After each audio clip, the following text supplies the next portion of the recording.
Many in the Anchorage area have described the current homelessness situation as one of the most pressing issues facing the city.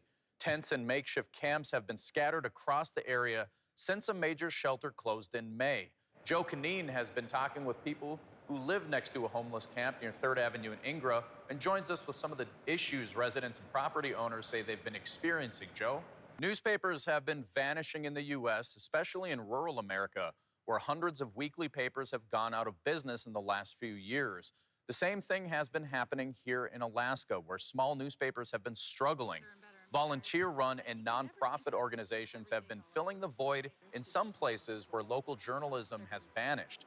Girdwood largely went more than 2 years without a local newspaper after the Glacier City Gazette printed its last issue at the end of 2020. Soren Worth, who's worked for weekly newspapers across Alaska, and John Scudder, who's worked in military public affairs and is a local radio personality, launched Turn Again News in May and plans to have a print edition in the coming months.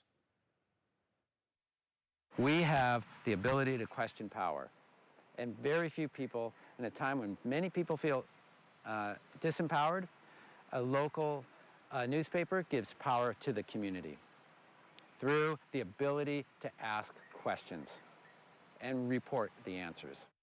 The Turn Again News covers Indian, Bird Creek, Crow Creek, Girdwood, Whittier, Hope, Portage, Cooper Landing, and South Anchorage. In national news, a court case seeking reparations for the remaining survivors of the 1921 Tulsa Race Massacre was thrown out. The 3 remaining survivors had argued that the damage inflicted during the massacre was a, quote, public nuisance and were seeking relief. They also wanted to recover for unjust enrichment that others have gained from the exploitations of the massacre.